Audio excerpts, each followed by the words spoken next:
बहू के पंख निकल आए हैं, लग रहा है काटना पड़ेगा। भाग 2। देखते हैं मोहिनी ने कौन सी नई राह दिखाई अपनी सहेली को। अच्छा चल, कुछ तो मैं तुझे बताती हूँ, कुछ तू अपना दिमाग लगाकर करना। एक काम कर, तू अपना नया बैंक अकाउंट खोल, जिसके बारे में किसी को बताने की कोई जरूरत नहीं है। अभी तुझे जो इंक्रीमेंट मिला है उसके बारे में घर में मत बता और उसे ही नया अकाउंट में डालना शुरू कर। घर खर्च में से भी जो पैसा बचता है इस अकाउंट में डाल। धीरे धीरे तेरे पास बुनियादी पैसा तो आ ही जाएगा।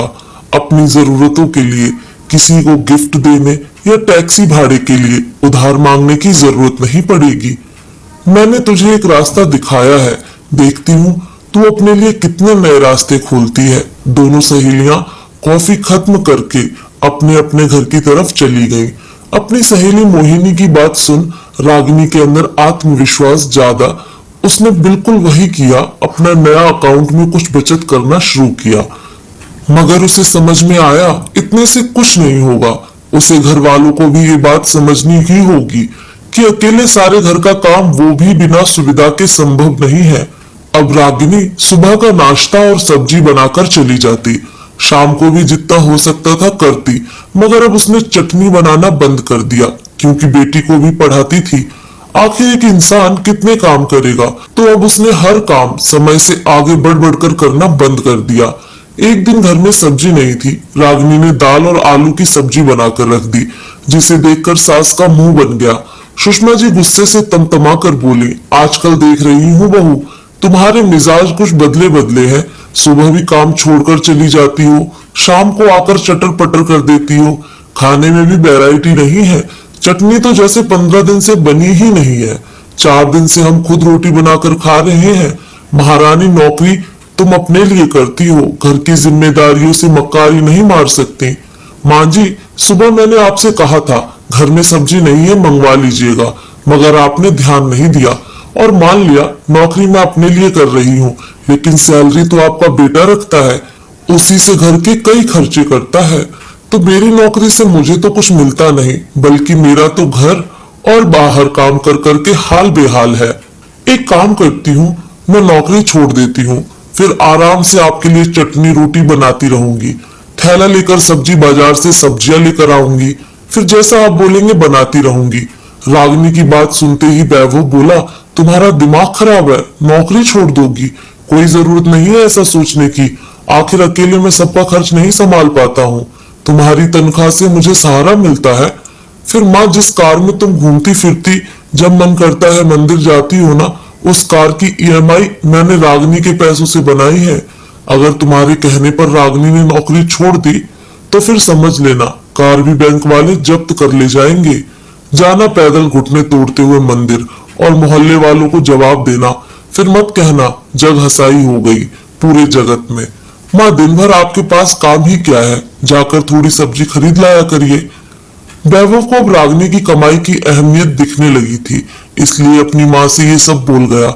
उस दिन पहली बार सुषमा जी चुप रह गईं। अब रागिनी बहू उन्हें सोने का अंडा देने वाली मुर्गी जो लगने लगी थी। धीरे धीरे घर के हालात बदले। सुषमा जी ने खुद रागिनी को पैसे देते हुए कहा, बहू तुम मिक्सी खरीद लाओ, मुझे और तुम्हारे ससुर जी को चटनी मसाला बिना खाना अच्छा नहीं लगता। अब जब जरूरत है तो चीज लाने में कोई बुराई नहीं है। बड़े प्यार से बोली, देखिए कल जब रागिनी ऐसा चाहती थी तो सब विरोध कर रहे थे, अब उसने खाने में वैरायटी बनाने से मना कर दिया तो एक साथ ही सबकी हेकड़ी निकल गई। अब खुद आगे से मिक्सी लाने को बोल रही हैं। अरे रागिनी, तुम्हारी तनख्वाह इस बार कम क्यों मिली है? पूरी तनख्वाह आपकी जेब में ही आ रही है, फिर भी यह सवाल मुझसे कर रहे हो। ठीक है, जब आप सुनना चाहते हैं तो सुनते जाइए। ये जो वक्त बेवक्त आपकी बहनें घर आ जाती हैं, उनकी सेवा पानी करने के लिए माँ जी मुझे छुट्टी करवाती हैं, और कितनी बार वक्त पर ऑफिस ना पहुंचने पर लेट पेनल्टी लग जाती है। ये तो आपकी वजह से हो रहा है। मुझे गाड़ी नहीं दिलाते, उसी का नतीजा है। सास, रिश्तेदार, मेहमानों की वजह से रागिनी को ऑफिस से छुट्टियां लेनी पड़ती हैं, जिसके कारण उसकी तनख्वाह कम मिली, साथ में लेट पेनल्टी भी लगती है, क्योंकि उसके पास खुद की गाड़ी न होने के कारण समय पर ऑफिस पहुंच नहीं पाती थी। वैभव गुस्से से, तुम कुछ ज्यादा ही नहीं बोलने लगी हो? फिर कुछ सोच शांत होते हुए बोला, आगे से घर में कोई भी मेहमान आए तो तुम्हें छुट्टी लेने की कोई जरूरत नहीं है। कौन सा वे 1 घंटे को आती हैं, पूरा 1 महीने घर में रुकती हैं। तुम रोज रोज छुट्टी लेकर क्या करोगी? और तुम्हारे लिए 2 व्हीलर दिलवाता हूँ ताकि तुम समय पर ऑफिस जा सको और तुम्हारी तनख्वाह ना कटे। बोल कमरे में चला गया। उसकी बात सुन रागिनी मंद मंद मुस्कुराती है। देखो तो आज मैंने हिम्मत दिखाई तो हर गोटी मेरे पाले में दिखाई दे रही है, वरना तो पति और सास की हरकतों से 8-8 आंसू रोने के लिए मजबूर हो जाती थी। ऐसे ही धीरे धीरे रागिनी ने अपनी स्थिति खुद सुधारी। पति को भी एहसास कराया कि उसकी नौकरी करने से उसे कितना फायदा है। सास ससुर जी समझ गए थे कि बहू को सहयोग करना ही होगा, वरना जितना काम करके देगी उसमें संतोष करना पड़ेगा। साथ में अब किसी पर निर्भर न रहकर खुद को आत्मनिर्भर बनाया।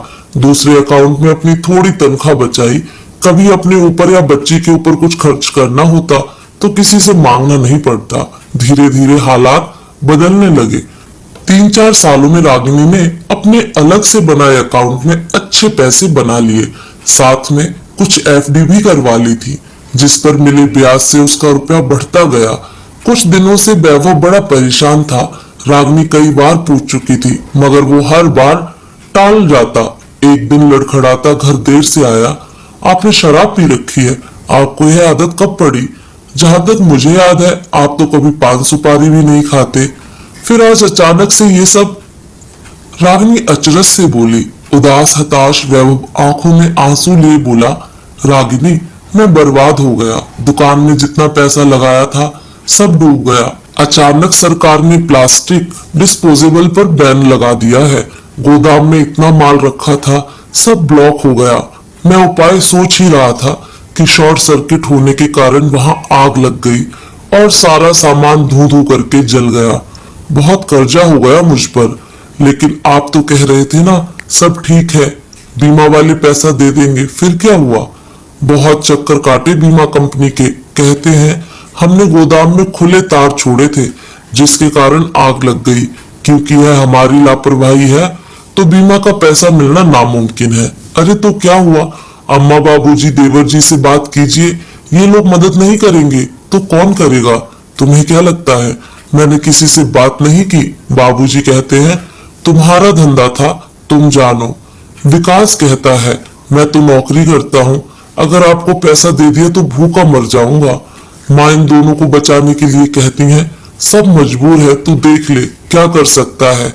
कल जब किसी को भी पैसे की जरूरत होती बिना एक पल गवाए इन लोगों के हाथ में रख देता था। आंख बंद करके भरोसा करता था अपने हैं वक्त पर काम आएंगे, मगर जब वक्त आया तो एक एक कर भाग खड़े हुए। तुमने ध्यान नहीं दिया शायद, 2 महीने से दीदी अभी हमारे घर नहीं आई क्योंकि उन्हें पता है अब उनकी फरमाइश पूरी करने के लिए हमारी औकात नहीं, इसलिए छोटे के घर पर आती हैं। मुझे पूरी तरह से समझ में आ गया है पैसा है तो रिश्ते नाते हैं, वरना तुम कौन हो जानते नहीं। पति इतने परेशान थे जिसकी उसे भनक भी न थी। सच कहा आज की दुनिया में पैसा ही भगवान है। अगर आपके पास पैसा है तो लोग आपको पूछते हैं, वरना दूध में मक्खी की तरह निकाल कर फेंक देते हैं। तभी कुछ सोच रागिनी बोली, कल आप मेरे साथ बैंक चलिएगा, शायद कोई मदद कर पाऊं। अगले दिन दोनों बैंक पहुंचे। वैभव बोला, फालतू दिमाग लगा रही हो, तुम्हारे अकाउंट का भी सारा पैसा खत्म हो चुका है। क्योंकि घर खर्च में उसका उपयोग जो करता था। थोड़ी ही देर बाद कुछ राशि रागिनी ने वैभव के हाथ में रख दी और बोली, मैंने मैनेजर से बात की है, वो मुझे लोन दे देंगे। आशा करती हूँ इससे आपको मदद जरूर मिलेगी। मगर तुम्हारे पास ये पैसा कहाँ से आया? मैं तो तुम्हारे अकाउंट के सब पैसे निकाल लेता हूँ, अचरज से वैभव बोला। तब रागिनी ने सारी बात बताई। वैभव को अपने आप पर बहुत शर्मिंदगी महसूस हुई। पहले तो उसने अपनी बीवी की सारी कमाई अपने घर वालों पर लुटा दी। दूसरा, जरूरत होने पर वे लोग काम नहीं आए। काम आई तो वो जिसे हमेशा बाहर वाली पराई बोलकर घर के हर मामलों से दूर रखा गया। कुछ सोच वैभव ने भी ठान लिया था, जो भी गलतियां की हैं उसको मैं ही सुधार लूंगा। धीरे धीरे उन पैसों से दोबारा दुकान शुरू की।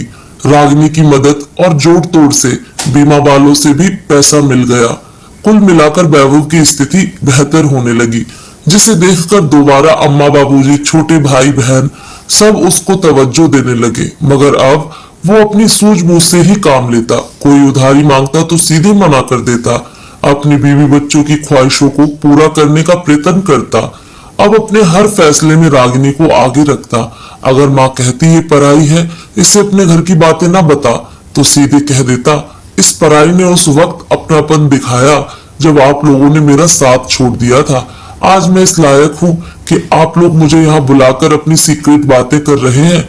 आगे से घर में कोई भी बात होगी, रागिनी उसमें पूरी तरह शामिल होगी, वरना मुझसे सहयोग की उम्मीद आप लोग मत कीजिएगा। तभी एक दिन वैभव, मुझे प्रमोशन मिला है, जिसके चलते 4 दिन के लिए हैदराबाद जाना होगा। सोच रही हूँ मना कर दूं, प्रमोशन लेकर टूर भी करने पड़ेंगे, फिर घर का काम और ऑफिस मुझसे संभाला नहीं जाएगा। सब बात सुन चुकी सास सुषमा जी बोली, सही निर्णय लिया बहू, कोई जरूरत नहीं है प्रमोशन विमोशन की, हम घर की बहू को काम करने की इजाजत दे रहे हैं, यही बहुत है। वैसे भी तुम्हारे लिए टूर प्रोग्राम की वजह से और घर की व्यवस्थाएं बिगड़ जाएंगी, बच्चे और रसोई को कौन देखेगा। अब इस उम्र में मुझसे तो कोई उम्मीद करना मत। माँ, आपको कुछ करने की जरूरत है भी नहीं, रागिनी मेरी पत्नी है और मैं जो चाहूंगा वही होगा। अगर उसकी ख्वाहिशों के पंख लगाकर उड़ने की इच्छा है तो वो मैं पूरी करूंगा। रागिनी, तुम अपना सामान बांधो, आराम से हैदराबाद की ट्रिप पर जाओ, यहाँ हम सब संभाल लेंगे। और रही बात प्रमोशन की, तो वो तुम्हारी मेहनत का फल है, जिससे हम अपने स्वार्थ के लिए नहीं छीन सकते। मेरी तरफ से तुम्हें आधी नहीं पूरी आजादी है अपने पंख फैलाने की। माना बहुत संघर्ष करना पड़ा, मगर रागिनी को देर से ही सही सारी बाधाएं पार कर हौसलों के पंख लेकर खुले आसमान में उड़ने के लिए तैयार थी।